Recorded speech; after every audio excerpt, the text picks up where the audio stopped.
Selamat berjumpa saudara dalam Dialog Publik TVRI di kesempatan hari ini, Selasa 15 Mei 2022. Saudara, hak asasi manusia atau kita sebut sebagai HAM tidak habis kita bicarakan dari waktu ke waktu dan akan selalu menarik di saat terjadi kasus pelanggaran HAM oleh pihak penyelenggara negara yang seharusnya menjadi pelindung utama dari hak asasi manusia itu sendiri. Untuk itu saudara, saat ini tuntutan masyarakat terhadap mutu pelayanan Komnas HAM semakin meningkat dari waktu ke waktu. Nah, peningkatan pelayanan yang lebih berkualitas guna menciptakan pelayanan pengaduan prima perlu dilakukan dari waktu ke waktu sehingga bagian dukungan pelayanan pengaduan sebagai unit kerja penyelenggara pelayanan publik Komnas HAM Republik Indonesia jelas memiliki peran yang sangat strategis terhadap peningkatan kinerja lembaga itu sendiri. Dan saudara, dalam kesempatan dialog publik di kesempatan kali ini, kami akan mengangkat topik sinergi dengan stakeholder dalam rangka peningkatan layanan pengaduan Komnas HAM RI di Nusa Tenggara Timur. Dan saat ini telah hadir bersama saya, tamu istimewa saya, tentunya saya ucapkan selamat datang di Nusa Tenggara Timur, selamat datang di TVRI Bapak. Bapak BK Ulung Hapsara, beliau adalah Komisioner Komnas HAM Republik Indonesia. Pak BK ya? Ya, Pak BK selamat datang. Ya. Oke, salam sehat Bapak. Salam sehat. Ya. Dan saudara, kurang lebih 60 menit ke depan kita akan berbicara dengan narasumber saya dari Komnas HAM. Kita akan mengetahui bagaimana bentuk pengaduan atau mungkin bagaimana setelah pengaduan dilakukan oleh seorang yang merasa HAM-nya dilanggar, itu bagaimana mekanismenya. Tapi sebelum kita sampai ke sinergitas tadi, sesuai dengan topik kita, Pak BK, kita juga ingin mengetahui kenapa hak asasi manusia itu menjadi penting, yang menjadi urusan negara nih Pak. Ya, kalau kita bicara soal hak asasi manusia, sebenarnya kita bicara tentang harkat dan martabat manusia. Artinya pokok dari hak asasi manusia sebenarnya kita bicara soal harkat dan martabat manusia. Karena itu kemudian menjadi penting karena sebenarnya kalau kita bicara yang agak agak mendasar, tugas kita di dunia ini kan memanusiakan manusia. Memanusiakan manusia. Nah, oke. HAM itu bicara soal itu, bagaimana kita memperlakukan orang lain begitu sebagai manusia yang utuh. Hanya kemudian manusia ini tentu saja bukan dalam relasi sosial antara sesama manusia, tetapi mereka bicara dari soal relasi warga negara dengan negara gitu. Jadi kerangkanya ke sana hukumnya. Karena itulah kemudian kalau bicara soal hak asasi manusia, warga negara itu juga membicarakan soal relasi dengan negara. Tetapi poinnya lagi-lagi adalah soal harkat dan martabat manusia. Oke. Jadi berbicara HAM memanusiakan manusia, paling kurang seperti itu. Nah, Bapak, tentu kita tahu selama ini pekerjaan berat dari Komnas HAM adalah mengurus semua persoalan tadi manusia di Republik ini yang merasa harkat dan martabatnya sebagai manusia ini sedikit direndahkan oleh penyelenggara negara atau mungkin ada yang lain. Nah, kita bisa mendapatkan sedikit gambaran dari Pak BK, apa yang dimaksud dengan pelanggaran HAM itu sendiri. Kalau kita bicara kaitan tadi memanusiakan manusia, nah ketika Komnas HAM hadir untuk paling kurang pelanggaran-pelanggaran itu diminimalisir oleh negara.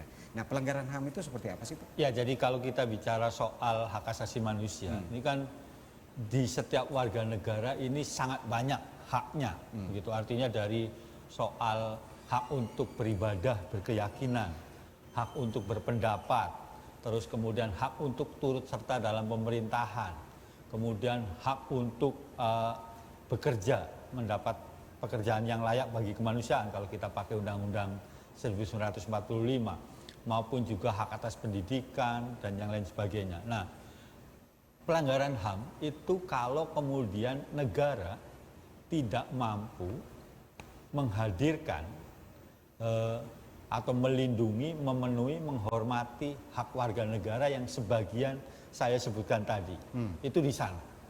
Sampai kemudian bagaimana mereka itu, warga negara itu tidak boleh disiksa misalnya. Kalau ada warga negara yang menghadapi proses hukum, kemudian dipanggil ke kantor polisi, polisi itu tidak boleh menyiksa, tidak boleh mengancam, mengintimidasi, karena itu akan melanggar atau berpotensi melanggar hak atas rasa aman dari warga negara.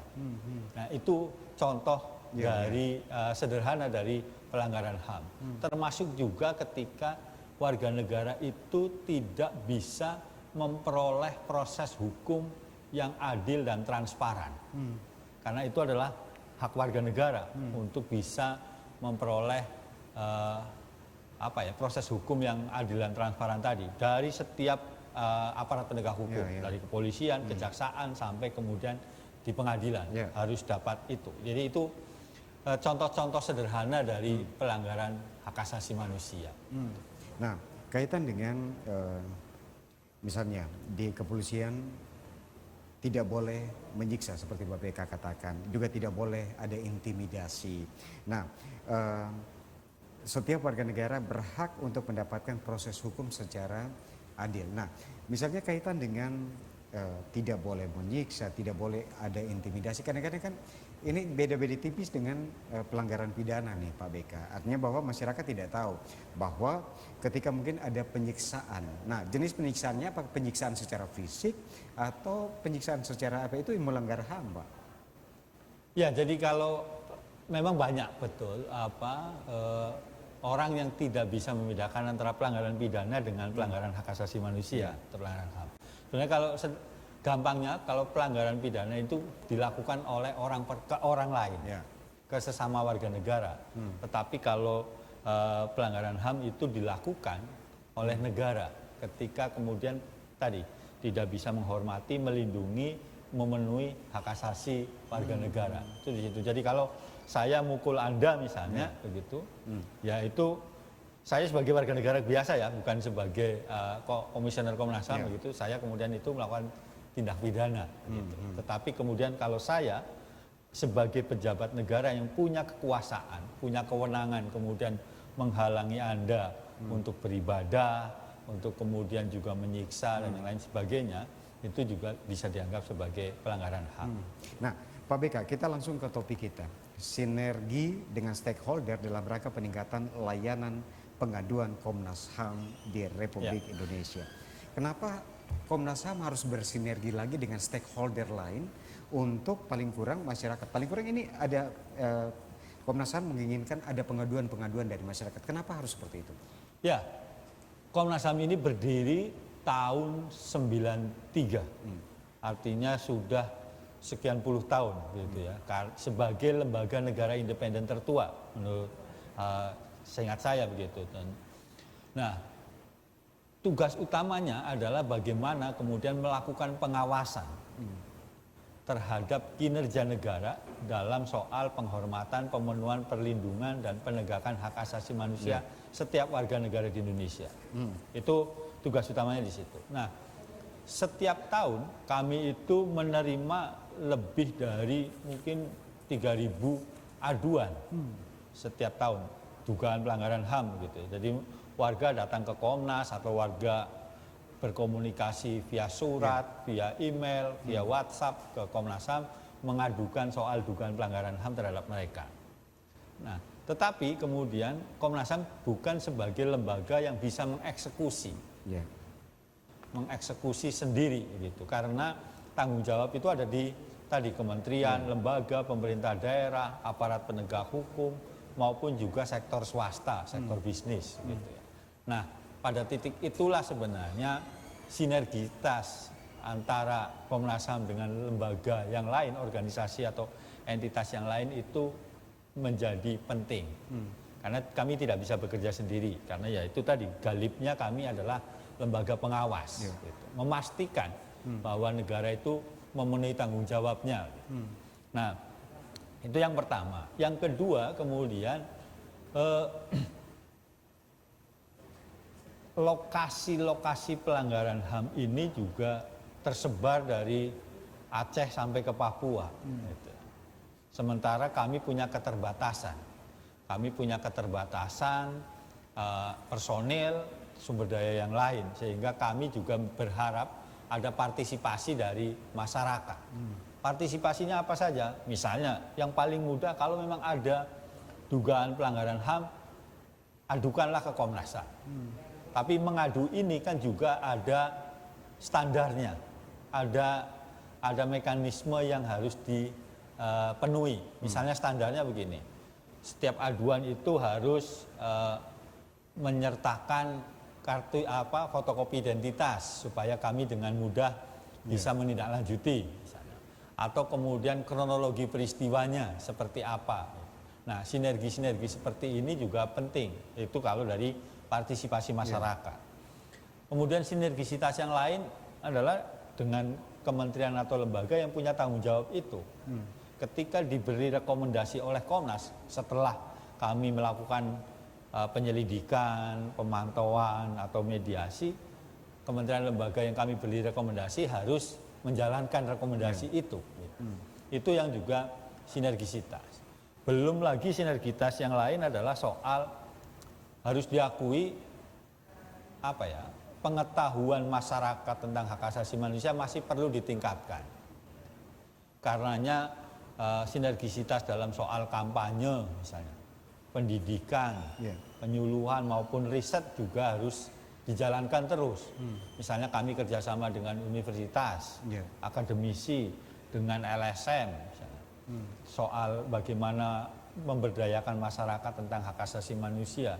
Itu banyak sekali contoh-contoh sinergisitas yang bisa dilakukan. Itu menjadi penting, artinya bahwa Komnas HAM bukan sebagai lembaga eksekusi dari sebuah pelanggaran yang terjadi, tapi mungkin dikembalikan ke, misalnya ada pelanggaran pidana, dikembalikan ke kepolisian dan jajaran hukum lainnya.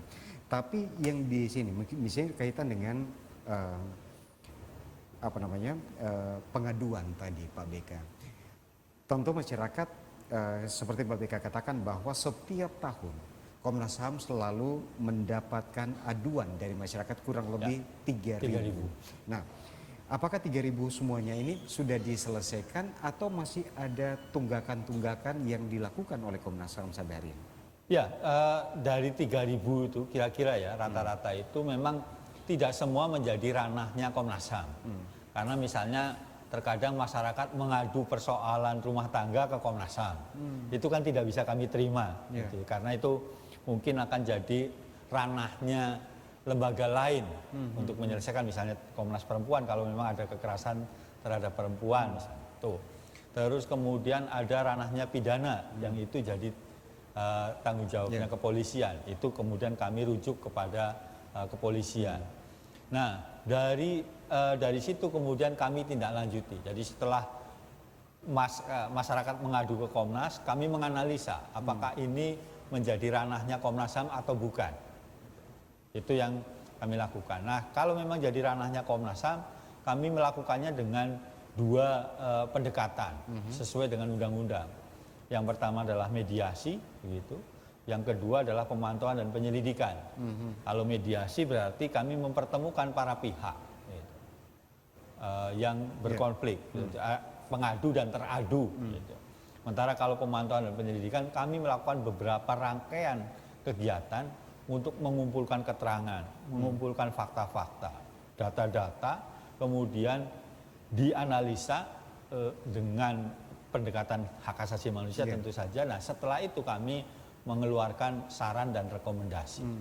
Itu mekanisme kerja dari Komnas HAM. Nah, apakah semua sudah ditindaklanjuti? Belum tentu. Gitu. Belum tentu. Belum tentu. Kenapa belum tentu? Karena ada kasus yang membutuhkan waktu yang sangat lama. Misalnya adalah kasus agraria. Gitu. Agraria di NTT juga banyak yang mengadu ke Komnas. Nah, itu tidak bisa sekali kami melakukan kerja terus kemudian selesai. Itu tidak bisa. Nah, karenanya kami tadi sinergisitas juga penting.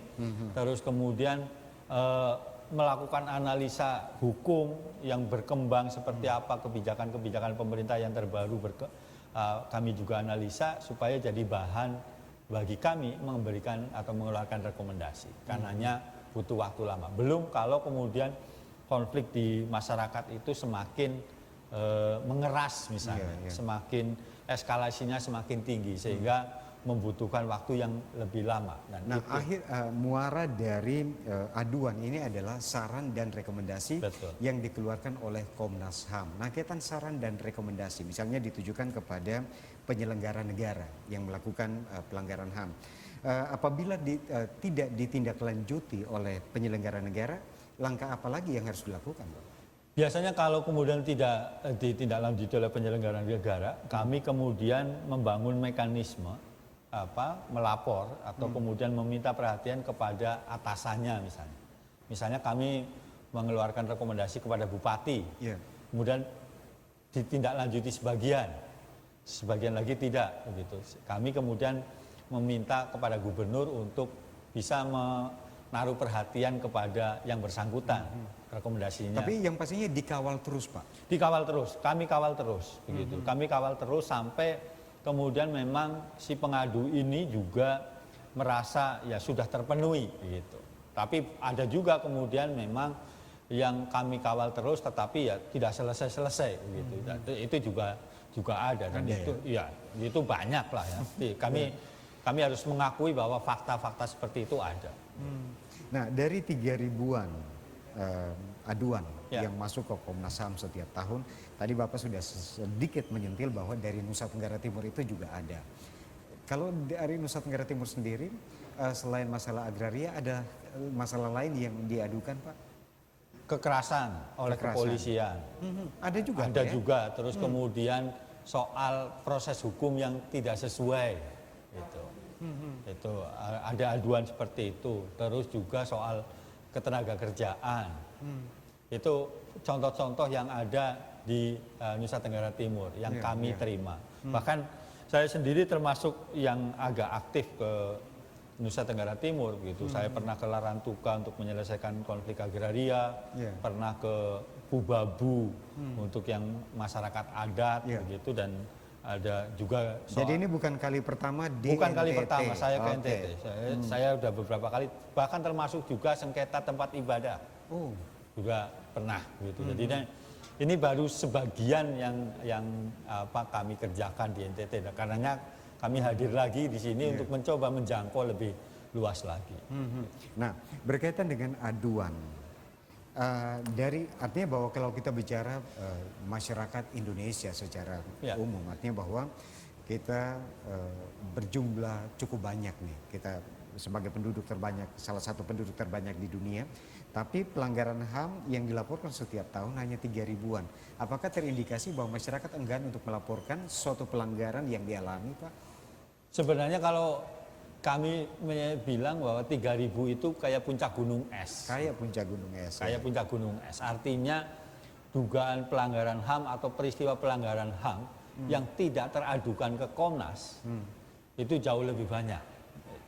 Kami yakin itu karena tentu saja kami dapat informasi misalnya lewat sosial media atau kemudian diinfokan oleh teman-teman masyarakat sipil tentang ada peristiwa dugaan pelanggaran HAM, dan itu tidak, ketika kami cek ke Komnas tidak masuk aduannya, tapi kami harus ikut menyelesaikan. Itu kan contoh-contoh kenapa kemudian kami bisa bilang bahwa 3.000 itu baru puncak gunung es. Gitu. Dan tentu saja banyak juga masyarakat yang belum tahu bagaimana kemudian mengadu ke Komnas. Ya, ini yang mau saya tanyakan itu. Bagaimana caranya masyarakat merasa bahwa hak asasinya ini dirampas, terus mereka harus melapor. Melapornya ke Komnas, apakah lewat perwakilan yang ada di Nusa, misalnya di Nusa Tenggara Timur, perwakilan di Nusa Tenggara Timur, ataukah ada langsung berurusan dengan Komnas HAM di Jakarta?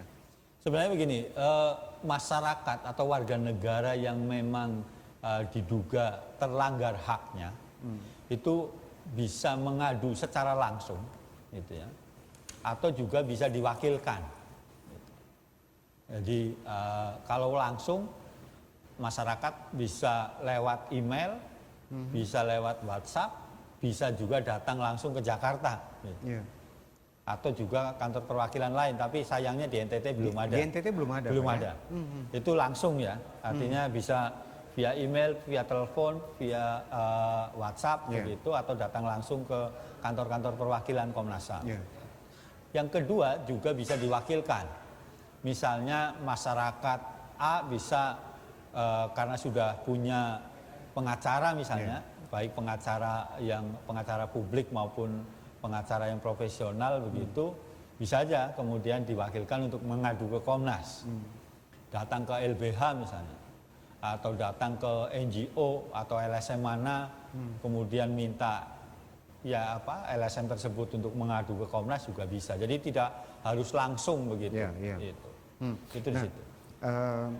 Tadi Bapak katakan bahwa misalnya ada aduan yang disampaikan oleh masyarakat paling kurang juga menyertakan identitas. Yang berikutnya juga sedikit menceritakan kaitan dengan kronologi peristiwa yang dialami. Nah, ketika misalnya masyarakat, oke lah kalau yang berpendidikan dan lain sebagainya, mungkin persyaratan seperti ini bisa mereka penuhi. Tapi bagaimana dengan masyarakat yang tidak berpendidikan tapi hak-haknya ini dirampas dan tadi misalnya diwakilkan ke pengacara negara atau mungkin pengacara secara profesional mereka wakilkan tapi ketiadaan biaya. Ini bagaimana, Pak? Sebenarnya kalau mengadu ke Komnas tidak memerlukan biaya. Tidak ada pungutan apapun dari Komnas karena kami sudah memiliki anggaran tersendiri untuk merespon aduan-aduan yang ada. Itu yang pertama. Kemudian kalau yang bersangkutan atau warga negara itu memang tidak berpendidikan atau apa, tentu saja staf-staf Komnas juga bersedia membantu. Misalnya telepon begitu, kami punya masalah ABCD disampaikan, staf pengaduan nanti akan membantu, baik kemudian kontak balik misalnya, terus kemudian meminta keterangan sesuai dengan SOP yang ada di Komnas, standar yang di Komnas, sehingga masyarakat mudah saja begitu. Karena ini kan jelas mereka adalah korban, sehingga korban itu ya harus dibantu lebih banyak, tidak menjadi korban berikutnya justru dari mekanisme mengadu ke Komnas ternyata malah jadi korbannya Komnas kan begitu. Itu yang harus kami pastikan bahwa siapapun korbannya, berpendidikan atau tidak, apapun latar belakang sosialnya, suku, agama, rasnya, segala macam kami terima dan kami tindak lanjuti. Hanya kemudian harus disesuaikan dengan apakah itu ranahnya Komnas atau bukan. Nah, Pak BK, kaitan dengan misalnya perlindungan terhadap saksi. Kita sebut sebagai misalnya ada pelapor, bagaimana perlindungan terhadap dirinya? Karena ketika melaporkan ke institusi misalnya ke Komnas HAM, tentu banyak masyarakat juga harus berpikir keras, jangan sampai nanti terintimidasi lagi dan lain sebagainya. Ini seperti apa perlindungannya? Ya, kalau ada beberapa mekanisme yang kami lakukan, misalnya begini, tentu saja kami akan menerbitkan misalnya surat tanda terima pengaduan. Artinya itu bisa dijadikan alat untuk supaya menghindari ancaman atau apapun lah. Itu yang pertama. Yang kedua, kami koordinasi dengan aparat penegak hukum. Koordinasi ini kan bukan hanya sekedar memberitahu, tetapi juga memberikan tekanan kepada aparat penegak hukum untuk melindungi yang bersangkutan. Atau yang lain, kalau pada level atau tingkat ancamannya agak tinggi, agak sensitif kasus-kasusnya, kami juga bisa kerjasama dengan lembaga perlindungan saksi korban. Jadi diungsikan ke rumah aman, terus kemudian dari LPSK juga memberikan perlindungan begitu. Dan saya kira di beberapa kasus kami melakukan mekanisme itu. Jadi untuk saksi atau korban jangan enggan untuk melapor karena yang pastinya akan dilindungi nih Pak ya. Betul, artinya ya itu tadi, hak atas rasa aman setiap warga negara harus dipenuhi oleh negara. Begitu. Karenanya kemudian siapapun yang melapor, siapapun yang mengadu ke Komnas, kami akan berupaya semaksimal mungkin untuk melindungi mereka. Begitu. Kalau ada ancaman, ya kami akan koordinasi dengan aparat penegak hukum, aparat pemerintah untuk bisa melindungi mereka. Begitu. Nah, kaitan dengan layanan pengaduan Pak. tentu seperti Bapak katakan bahwa Nusa Tenggara Timur kita belum punya ada perwakilan Betul. di NTT. Nah, masyarakat misalnya masyarakat di Nusa Tenggara Timur yang ingin melapor tentu akan langsung berurusan dengan Komnas HAM di Jakarta. Kaitan layanan pengaduan, bisakah disebutkan nomor layanan pengaduan yang bisa dijangkau oleh masyarakat? Ya, nanti di website Komnas ada dari www.komnasham.go.id. Itu di situ sudah ada pilihan-pilihan layanan aduan yang bisa dijangkau oleh masyarakat, termasuk juga nomor WhatsApp-nya begitu, nomor WhatsApp, nomor telepon segala macam. Kalau misalnya dalam tanda kutip kalau warga negara ada yang ternyata tidak sengaja atau tidak disadari kehabisan pulsa misalnya, ya cukup WhatsApp sekali atau SMS sekali, kemudian kami bisa menjangkaunya begitu. Itu bisa dilakukan. Nah, bagaimana masyarakat tahu bahwa kasus aduan atau aduannya ini ditindaklanjuti oleh Komnas HAM? Kami sudah punya sistem. Jadi yang basisnya memang komputer, jadi IT begitu. Jadi setiap aduan nanti kami keluarkan tanda terimanya. Tanda terimanya itu di dalamnya itu ada nomor kasusnya, nomor aduannya. Nah, dari situ pengadu bisa mengecek gitu, sampai di mana statusnya, apakah masih kurang administrasinya misalnya, atau sudah mulai ditindaklanjuti ke bagian mediasi maupun ke pemantauan. Nah, dari situ warga tetap bisa mengontrol tindak lanjutnya seperti apa. Nah, misalnya begini Pak Bekam, ada kasus misalnya masyarakat melaporkan atau mengadu kaitan dengan pelanggaran HAM, ditindaklanjuti dengan keluar saran dan rekomendasi oleh Komnas HAM. Tapi saya sebagai pelapor atau pengadu ini saya belum merasa puas dengan saran atau rekomendasi yang diberikan oleh Komnas HAM. Saya harus mengadu lagi kemana, Pak? Bisa misalnya kalau di Komnas HAM dianggap mentok misalnya, dianggap ya udah sudah nggak memuaskan lagi lah misalnya. Ya bisa aja kemudian lapor kalau memang kasusnya ada unsur pidana ke kepolisian. Atau kemudian ke lembaga lain misalnya kantor staf presiden. Atau juga kementerian lembaga misalnya yang memang bersangkutan, misalnya kalau ada persoalan dengan perkebunan. Misalnya, tentu saja ke BUMN dan segala macam. Karena memang tanggung jawabnya kan tidak hanya sekedar menjalankan program-program pemerintahan, tetapi juga bagaimana memastikan hak asasi manusia itu juga menjadi standar kerja dari kementerian lembaga itu, karena hak asasi manusia kan amanat konstitusi. Jadinya kan tapi artinya bahwa masyarakat misalnya menginginkan Komnas HAM paling kurang seperti lembaga kepolisian misalnya mampu menyelesaikan persoalan walaupun mungkin ada saran dan rekomendasi yang diberikan, tapi paling kurang Komnas HAM itu harus semacam bukan pemadam kebakaran, tapi maksudnya mampu menyelesaikan satu persoalan HAM itu sampai selesai. Nah, kalau misalnya Pak BK katakan misalnya tidak ada saya sebagai pengadu merasa belum puas, tentu saya bisa adukan lagi ke lembaga hukum lain. Nah, ini masyarakatnya, apakah ke depan Komnas HAM tidak bisa ditingkatkan lagi misalnya kewenangannya, Pak? Sebenarnya sekarang ini kami sudah bekerja berdasarkan mandat 5 undang-undang. Gitu. Artinya undang-undang tentang hak asasi manusia, terus ada pengadilan HAM untuk pelanggaran HAM yang berat, terus kemudian penghapusan diskriminasi berdasarkan ras dan etnis, terus penanggulangan konflik sosial. Nah, sekarang nambah lagi, yaitu tindak pidana kekerasan seksual. Kami menjadi lembaga pengawas untuk pelaksanaan undang-undang tersebut. Nah, artinya kalau kita bicara soal sistem pemerintahan, sistem politik, siapapun warga negara, siapapun penyelenggara negara kan harus taat dengan undang-undang. Gitu. Nah, pada titik itu ketika ada yang tidak menjalankan rekomendasi Komnas dan yang lain sebagainya, ya harus, kalau memang ada unsur pidananya ya bisa dipidanakan. Gitu.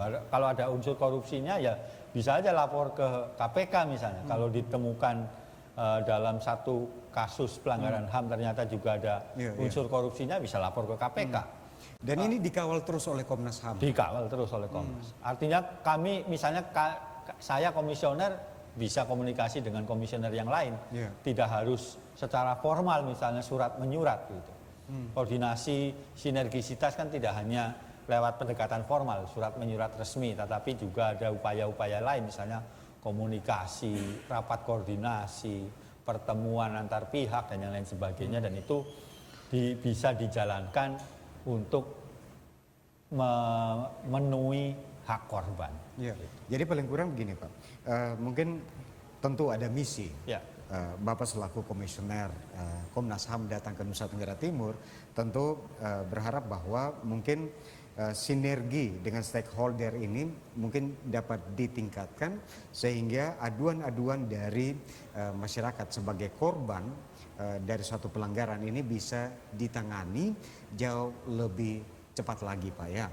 Nah, kaitan dengan mungkin selesai, kita tidak tahu, mungkin selesai dari dialog ini masyarakat mengadu. Misalnya tadi Bapak katakan bahwa silakan mengunjungi website Komnas HAM www.komnasham.go.id.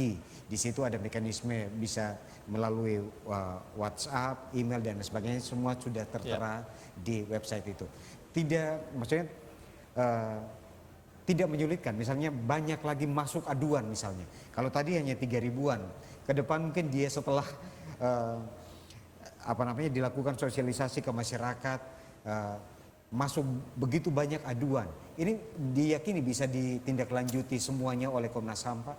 Kami pernah menerima aduan lebih dari 10.000. Lebih dari 10.000. Dan itu bisa diselesaikan. Maksudnya dalam pengertian bisa ditindaklanjuti ya, begitu. Bahwa nanti persoalan ada yang selesai atau yang enggak, itu memang pada proses berikutnya begitu. Karena itu membutuhkan tidak hanya Komnas HAM saja yang bekerja, tapi lembaga lain. Dan ya kami akan tidak lanjuti semua, karena itu mandatnya Komnas seperti itu, memang harus kerja seperti itu. Dan kami ke NTT juga, saya kira justru kami ingin dapat mengetahui atau menjangkau lebih banyak masyarakat lagi, supaya kalau ada kasus, apapun kasusnya, kalau memang itu diduga melanggar hak asasi manusia, segeralah mengadu ke Komnas. Kami akan kerjasama dengan gereja misalnya, dengan lembaga lain, itu supaya kehadiran Komnas ini dikenal lebih banyak lagi dan pada akhirnya memudahkan masyarakat untuk mengadu. Nah, Pak BK, artinya bahwa kita tahu tugas berat ada di pundak bapak-bapak komisioner di Komnas HAM, karena kita tidak tahu ada begitu banyak persoalan. Kalau seperti Pak BK katakan bahwa ini seperti gunung es yang muncul di permukaan mungkin hanya 3.000-an, tapi sebenarnya ada begitu banyak kasus-kasus yang belum selesai. Nah, kita berharap mungkin setelah masyarakat menyaksikan dialog publik ini, masyarakat Nusa Tenggara Timur mungkin dengan kesadaran penuh ketika mungkin ada hak-haknya yang diambil atau mungkin kaitan dengan hak asasinya diambil oleh penyelenggara negara, ini bisa melaporkan kepada Komnas HAM. Sekali lagi bisa mengunjungi websitenya www.komnasham.go.id. Mekanisme pengaduan dan lain sebagainya itu sudah akan tertera di situ, dan itu gampang sekali Pak ya, akan dilayani 1 kali 24 jam atau hanya jam kerja Pak? Sebenarnya jam kerja, tetapi pada kasus-kasus tertentu kami 1 kali 24 jam, karena kan kita juga tidak bisa memperkirakan kapan pelanggaran HAM itu terjadi, sampai intensitasnya, eskalasinya berapa tinggi begitu atau seberapa darurat gitu. Jadi kami bersiap kapanpun begitu, ada mekanisme itu, dan kadang-kadang nomor kami para komisioner juga sudah diketahui oleh masyarakat. Jam 1 pagi misalnya ditelepon, dikontak ya, karena sudah darurat ya kami kan harus juga melayani mereka. Nah, Pak BK, hal apa yang paling menyulitkan Komnas HAM ketika menyelesaikan suatu persoalan? Sebenarnya semakin hari semakin dalam tanda kutip semakin mudah. Semakin mudah. Iya, artinya apa?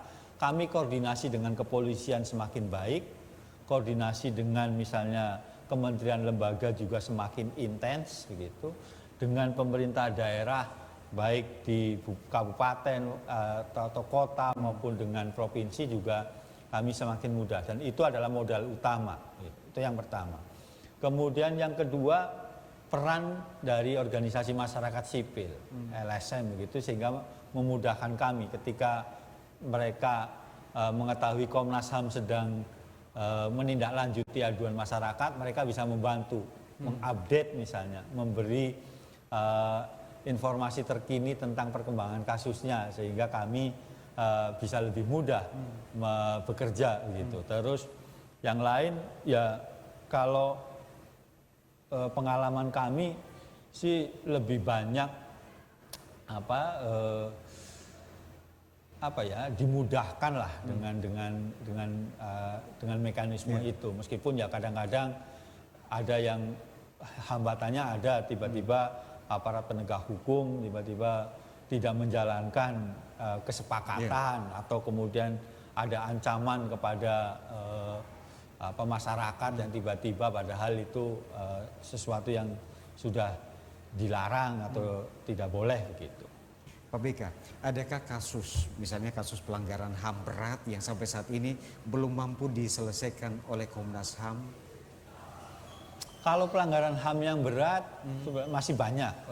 Masih banyak. Misalnya peristiwa 65. Terus kemudian ada Trisakti Semanggi 1, Semanggi 2, kerusuhan Mei. Gitu. Terus kemudian ada yang di Papua, di Aceh, itu kan beberapa pelanggaran HAM yang berat yang belum selesai. Bahkan kalau ngomong peristiwa 65, di beberapa daerah NTT kan juga ada korbannya begitu. Saya pernah mengunjungi mereka. Kasus Trisakti sampai hari ini juga belum, Pak? Belum selesai. Artinya kan belum ada mekanisme pengadilan HAM untuk menyelesaikan itu. Ataupun kalau pakai non judicial, belum ada mekanisme non judicial untuk menyelesaikan kasus-kasus pelanggaran HAM yang berat. Ya. Jadi masih ada PR yang harus dilaksanakan oleh komisioner Komnas HAM untuk periode ini. Nah, kita juga sudah punya tidak banyak waktu, Pak. Tentu sebagai closing statement berkaitan dengan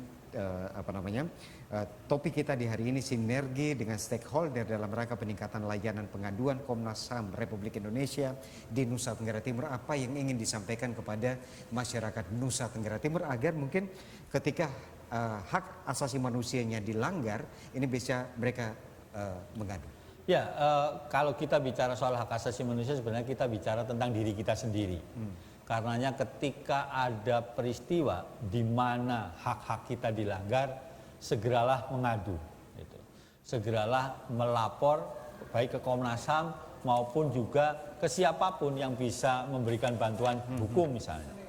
Terus kemudian yang kedua, di NTT saya kira Komnas HAM membutuhkan partisipasi dari akademisi, dari perguruan tinggi, aparat penegak hukum, pemerintah daerah, untuk bisa mewujudkan hak asasi manusia atau memenuhi, melindungi hak asasi manusia warga negara seutuhnya. Jadi tidak ada lagi kemudian pengaduan-pengaduan tentang hak-hak yang dilanggar, baik di konflik agraria, konflik ketenagakerjaan, maupun juga konflik-konflik dengan aparat penegak hukum. Baik. Saya kira itu. Terima kasih. Saya ucapkan terima kasih untuk Pak BK Ulung Hapsara, Komisioner Komnas HAM Republik Indonesia. Selamat bertugas selama beberapa hari di Nusa Tenggara Timur. Mudah-mudahan, artinya bahwa mungkin di awal ini masyarakat bisa menyaksikan dialog publik ini, dan mungkin dengan sadar masyarakat bisa mengadukan pelanggaran hak asasi manusia yang mungkin dirasa. Tapi paling kurang bahwa kita dapat stressing bahwa semua aduan pasti akan ditindaklanjuti oleh Komnas HAM. Saudara, demikian perbincangan kami dalam dialog publik TVRI di kesempatan kali ini. Dan mungkin sebagai closing statement saya ingin katakan bahwa Komnas HAM adalah lembaga mandiri yang kedudukannya setingkat dengan lembaga negara lain yang berfungsi untuk melaksanakan pengkajian, penelitian dan penyuluhan, pemantauan, mediasi hak asasi manusia. Untuk itu bagi kita masyarakat Indonesia, khususnya masyarakat yang ada di Nusa Tenggara Timur, jangan ragu untuk kita mengadu ke Komnas HAM ketika hak-hak kita sebagai warga negara dilanggar. Mungkin layanan yang mungkin awalnya kita bisa kunjungi adalah di website www.komnasham.go.id. Silakan Anda di situ akan mungkin ada petunjuk-petunjuk lanjutan bisa Anda ikuti di situ, dan yang pastinya bahwa segala aduan yang Anda ajukan kaitan dengan pelanggaran hak asasi manusia akan ditindaklanjuti oleh Komnas HAM. Akhir kata, saya John Hayon mewakili kerabat kerja yang bertugas mengucapkan terima kasih atas perhatian Anda. Selamat sore dan sampai jumpa. Oke Pak Deka, terima kasih.